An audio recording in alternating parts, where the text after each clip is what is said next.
Shalom, everyone. I'm Amir and welcome to yet another episode of the Anchor podcast. The anchor, the hope that we have, is like an anchor to our soul, and we aim and strive to bring you hope through the topics and the people that we host here. So, together with me today is Dr. Dina Aweida. Shalom, Dina. Shalom. You are a doctor of biology in Israel's highest institution for science, and it's called the Technion. Am I right? That's right, yes. Yeah. And you happen to be also the daughter of our pastor, our beloved pastor here in Haifa in Bet Eliyahu. But you are one of the most passionate people in the country when it comes to pro-life and the battle to educate people on the sanctity of life and the danger of abortion. Yes, I would say, I don't know if I'm the most expert here in the country, but it is something that's been on my heart from a very young age. And I'm sure you have some story here. I do. So tell us about that story. Yes, so I was born in Norway in 1991. So your mom is Norwegian. My mom is Norwegian. Your my father dad Israeli. Israeli. They were both students in Oslo. They had just gotten married not long before they discovered that they were pregnant. So an unplanned pregnancy. They went to the clinic to check this, and they realized my mother was pregnant. And the first thing the nurse handed to my parents was paperwork for abortion. Whoa. They didn't ask for an abortion. They didn't mention an abortion, but that's the first thing they received. So it was an automatic response of a nurse to a situation where pregnancy was unexpected. Right. And they were students. They had no money. It was obviously not the perfect timing. They didn't have the resources. So she assumed that that's the natural reaction to the news of being pregnant. Let me guess, they said no. I mean, you're sitting right here. Huh? I'm sitting here, thankful for my parents. Yes. They said no. I think my father said, "Excuse me, but we don't kill our own children. That's not how we do it." And they left. But yes, this is the story I grew up with about my life, how my life started. And so they told you about They it. told me. And that sort of what stayed and was engraved in you, the fact that so easily people were ready to give up on you. On me, yes. So sometimes to think about it, this nurse, what she actually was saying is, you, Dina, she didn't know me, but it was me in my mother's womb, don't deserve to live. Yeah. I mean, for what reason? Yeah. I mean, I wonder if if she could have felt the same way telling friends of hers about an animal that they own. I mean, I think that in our age and era, people find it tougher to put to sleep an animal than to abort a baby. Yes. I think the value of life has decreased so much that unborn babies are, in the eyes of many today in our culture, are really worth nothing. They are clusters of cells. It's a clump of cells. It's not a living thing, even though science tells us otherwise. Unbelievable. Yes. And you're a scientist. It's not like you're an uneducated, some hillbilly that all you know is that you don't kill babies. You know exactly what it means from the time of conception that there is life. Yes. So it's I think science has been very clear about this all years, that life begins at conception. I mean, we have a cell. It's so interesting because each cell in our body has a different function. Their morphology is different. They're meant to do something. Like I research muscles. The muscle cells are created to contract. That's how they're built. We have heart muscles. We have skin muscles. We have intestine cells. They they do different things and they have a purpose in a way. At time of conception, we have a very special cell that has one purpose, you could say, which is to develop into a human being. It's the only cell that has this capability of dividing into all cells of our body and creating life, basically. and creating life. And that's amazing in itself. Yep, it is. That from one cell we get a human being, a baby. And at what age the fetus becomes a baby with a heartbeat and all of that? So the heart cells start to contract at 3 weeks. That's very early. Many times they don't even know that they're pregnant at that time. Exactly. I read once a statistic that said that most women discover they're pregnant between week 4 and 7. Where there's already a beating heart. Right. Or at least the cells are beating. The heart is still developing, so it's not a whole heart yet, but we still have a heartbeat of the fetus. And I think what's amazing today is that with all our technology, with all our advanced science, there has never been a time in history where we have so much proof of the life of a fetus inside the mother's womb. I mean, in the 50s, in the 60s, I think the ultrasound was invented. Until then, they couldn't hear the heartbeat, they couldn't see anything. But today we have so much evidence of the humanity of the fetus that it moves and it sucks its thumb and it can recognize its mother's voice. And there's so much we know, and we can do even surgeries on babies while they're inside the womb. We can save their lives while they're inside the womb. But at the same time, there's this growing conception that it's a clump of cells and it's not worth anything. And isn't it interesting? You can take a couple that is really excited about a baby, and they will say, we're expecting a baby. Right. And then you can take a couple that this pregnancy is not exactly what they are excited about, and they will call the exact same thing a lump or a cluster of cells. Right. And it's in the eyes of the beholder, but it has nothing to do with facts. It has to do with how they feel about that. Right. So that begs a really deep question of does our worth come from our being as human beings, or does it come from the circumstances in the life we're born into? So is there like a moral debate today about abortions?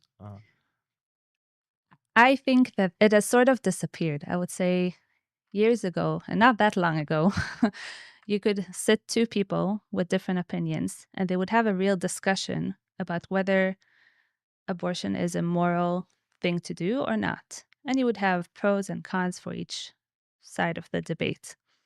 Today, from what I see, especially the younger generation, is that it's not a debate anymore. Like, there's no question whether abortion is moral or not. It is, and it's become a human right, a woman's right. Yeah, it's interesting because the semantics are the way that the enemy is trying to cheapen life of the unborn. I mean, I'm thinking about the pro-lifers and the pro-choicers. And I'm always thinking, how stupid can one be to think that the opposite of pro-life is pro-choice? I mean, grammatically, it's wrong. I mean, in the literal sense, the opposite of pro-life is pro-death. Yes. And if there's something that we know that you have to do in order to keep the baby alive is choice. Make a choice. Right. So to be pro-life is to be pro-choice, is to choose life. And by the way, God said to Moses all the way in Deuteronomy 30, choose life. I put before you death and life. And then he says, choose life. Right. So it's a choice, isn't it? It is a choice. I usually don't call, I call them pro-abortion, not pro-choice, because each one of us has a choice. Exactly. The difference is the choice we're making. Exactly. And so, we're coming around the season of the U.S. elections, and And there's of course the Republicans that predominantly are against abortion, and there are Democrats that predominantly are pro.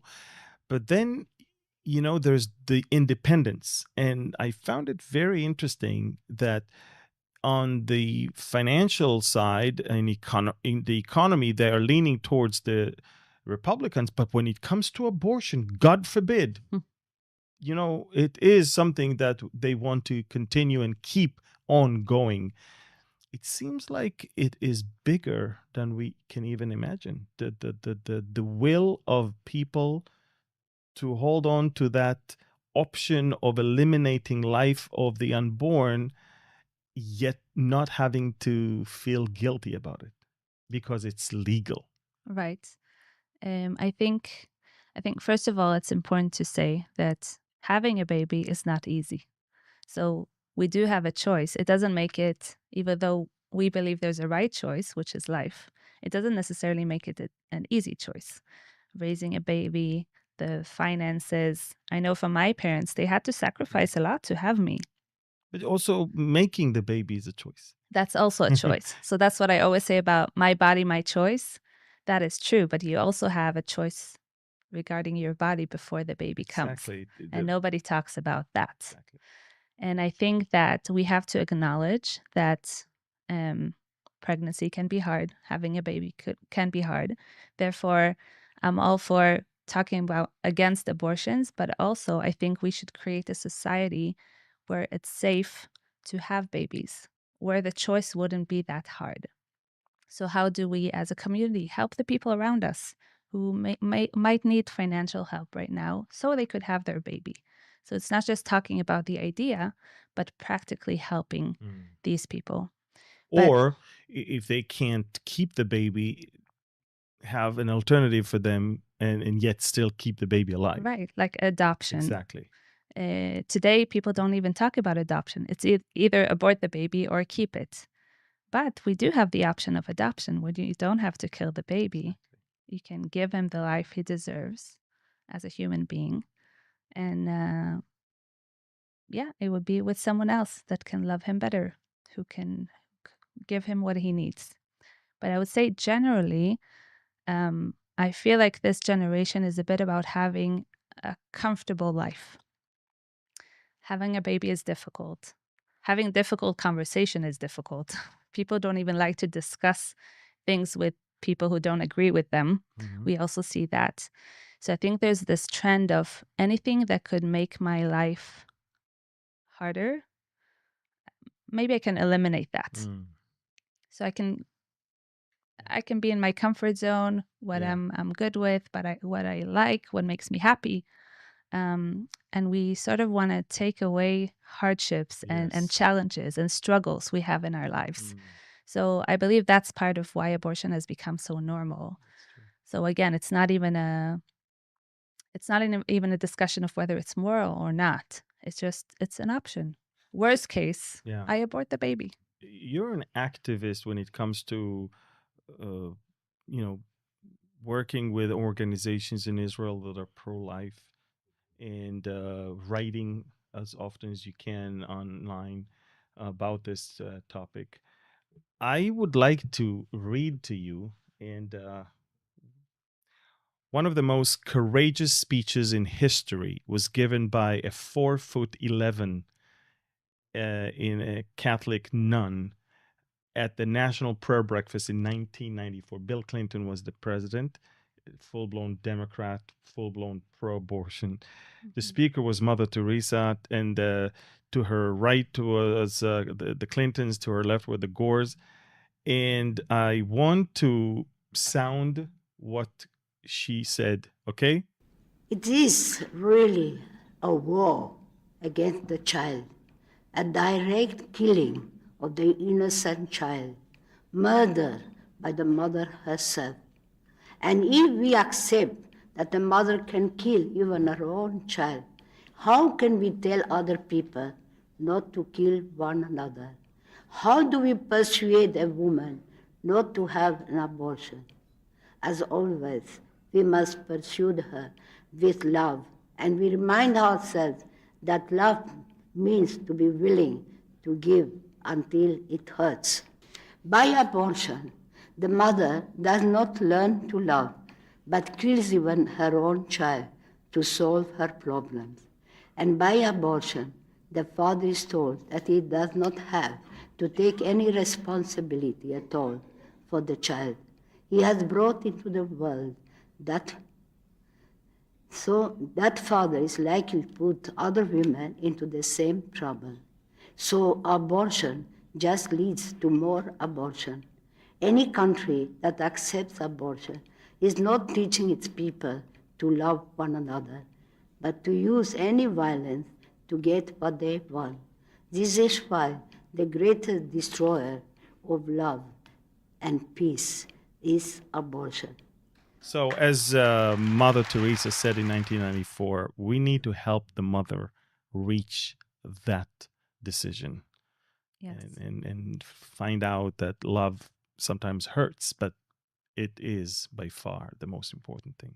Yes, definitely. And I think that's what's missing from some believers who talk about abortion, because they only talk about the act and that it's evil, that it's wrong. But then we're not, as believers, I think we're not here just to talk. Let's help, let's support the people around us. And I think that's a very important role of the community, of the churches, that we can also be a light in this darkness and not just speak against it. Yeah, I totally agree with you. I think that this is one of those topics. They're very close to my heart personally, because even us, about 11 years ago, 12 years ago, we expected our fourth child, and the doctors, even in our case, the doctors found something wrong with some of the amino protein, whatever it is. I don't even know what it was. So from the moment we decided to keep the baby, we received a hostile treatment, and then eventually, when our fourth was born, the same doctor that wanted us to get rid of it is the one who delivered the baby and saw that he was perfectly healthy. And I don't think there was any remorse. I don't think there was any problem. All right, so this guy is okay, but maybe it could have been something. I mean, it's unbelievable how easy it is today to just decide to stop the life of a human. Yes, and it seems like we only want perfect babies to be born. That's true. If they have some disability, I know in Israel, from stories I've heard from people, that if the child has any disability, They expect you. they would very quickly suggest to abort Yeah. them. And it could be them being deaf or blind or an albino kid, I heard a mother once said, and they can live perfectly fine in this world. So what is love? Is it accepting people as they are and helping them with their difficulties that they may have? Sometimes the doctors are also wrong, like in your case. Yes. It's all chances and percentages of things they predict.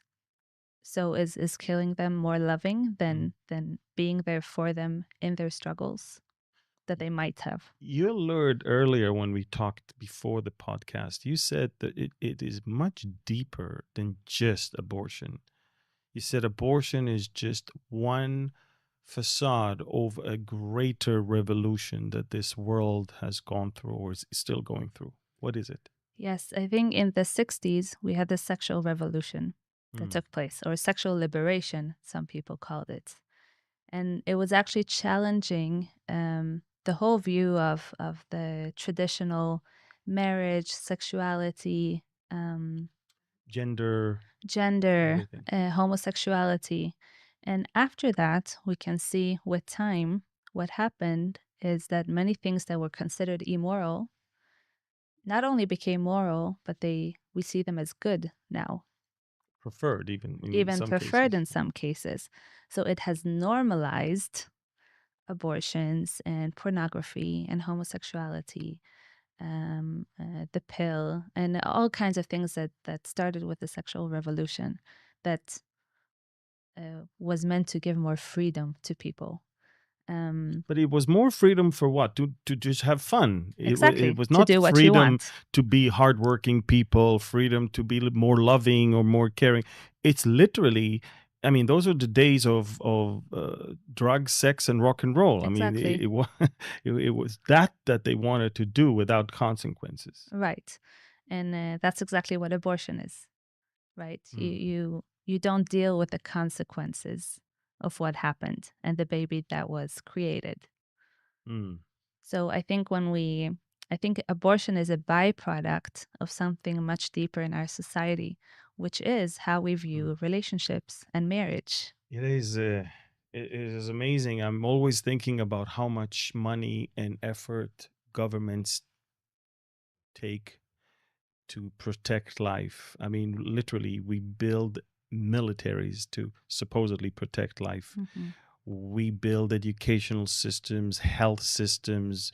We do everything we can to prolong our life, to protect our life, and yet we are so easily killing the life or the unborn without even giving them a chance to Right. live their life.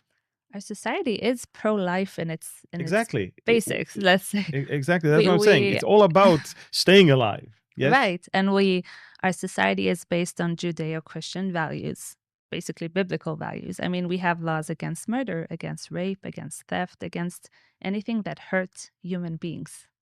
But then somehow this line was drawn at birth. But even that line is being crossed right now. Even now, they are even suggesting that even if you change your mind after the birth, there is still a, I don't know, hours or days period of time where you can still right. abort even though the baby is perfectly fine, it was already born. Yes. And I mean, they're pushing that goalpost more and more and more to the point that it doesn't really matter anymore. And how far will it go? Exactly. And isn't that interesting? They always use this, what if the girl was raped? What if this? What? And I'm like, you know what? Why don't we only do that? Okay, I agree. Let's do that only when it's the rape. About the 99%. Exactly. 99% of the abortions then will be illegal. Because they're using the 1% to justify the 99%, which has nothing to do with rape or any crime. Right. Or even any disability. It's all about, I don't feel like having a baby right now. Most of the time.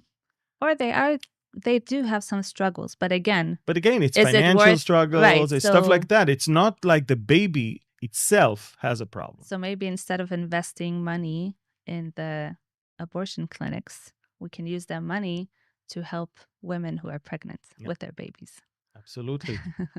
See, there's so many solutions. I think that the thing is, right now, they vilified everyone that speaks about pro-life to the point that you are misguided, old-fashioned monster almost.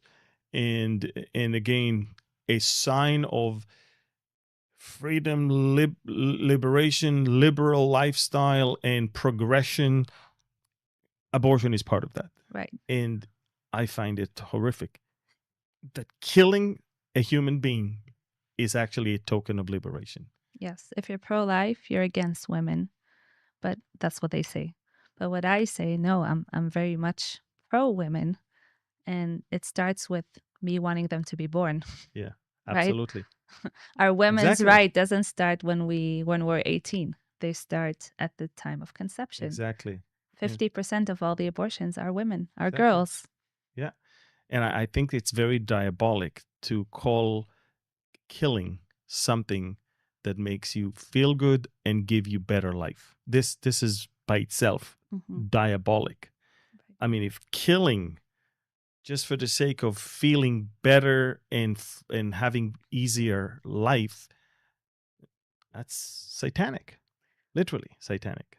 Abortions have been so normalized that I do believe that there are women, there are people who truly believe it's not wrong. They've been so brainwashed into this. I think most of them nowadays think it's not wrong. They honestly believe it's not wrong.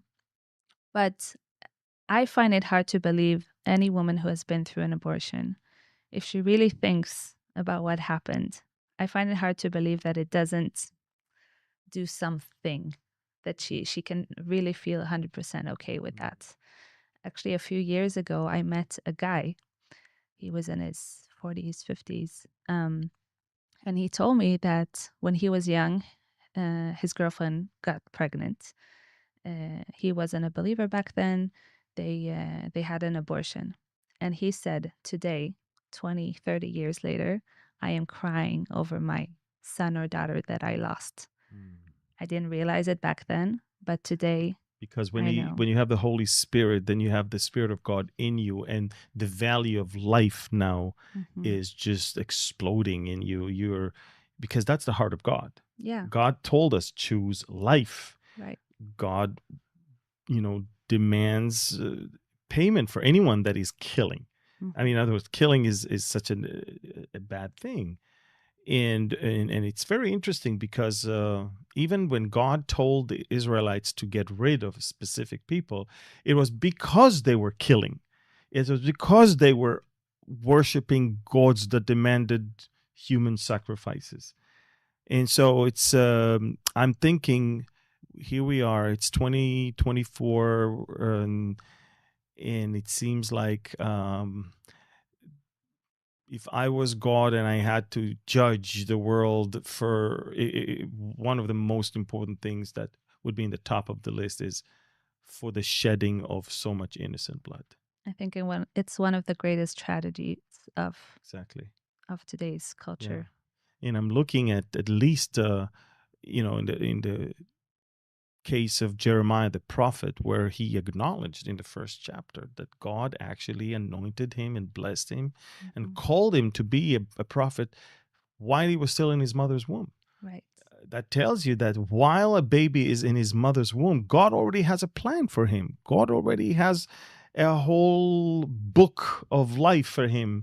And so also in Psalm 139, it talks about how fearfully and wonderfully He knitted David in his womb. Exactly. We were made fearfully and wonderfully in the womb, and it's not wrongfully, and it's fearfully and wonderfully. It's amazing. And I think even doctors, when they go through medical school, they're amazed at this human machine. It's how everything is made there. And anyway, I want to encourage you to continue Thank you. what you're doing. If you guys don't know, but Dina writes from time to time online. You write some posts on, what platforms are you active on? I have an Facebook? Facebook and Instagram account. I also write on faith. We'll see, but I also have some Beautiful. pro-life posts here. So we're gonna give you Dina's details of her Facebook page and on her Instagram, and we encourage you to follow her, but not just to follow her, but also to share the content that she is writing on. You write in English mostly, no? Yes. So it's very easy. Take that and just share it with people. You will be blessed, and many others that you share it with will be blessed as well. So Dina, it was an honor to host you here with me today. I think it's one of the most important topics that one could talk about. I would like to have you again here whenever you can to talk about other things that you're very passionate about, such as the authority of scriptures and other things. But until then, I want to thank you for being here. It's a pleasure being here. Thank you. And for all of you, I want to thank you for listening and watching this podcast. Again, the Anchor podcast, the faith and the hope that we have, that is an anchor to our soul. And I hope that you received hope from what we talked about, and also wisdom, not only for yourself, but to share it with a lot of people that are struggling with this type of dilemma. Should we keep the baby or not? Let's have the heart of God, based on the word of God and the way God values life and views life. And I'm sure that you will. I don't think anyone can ever regret for keeping his baby If anything, you will probably regret for not doing that. God wants you to live. He wants your children to live. In fact, one of the tokens in the Bible of being blessed is, may you see the children of your children. U're'eh banim levanecha in Hebrew, we say, that's a token of blessing, which means be fruitful, multiply, and don't kill your babies. Actually see them alive and growing.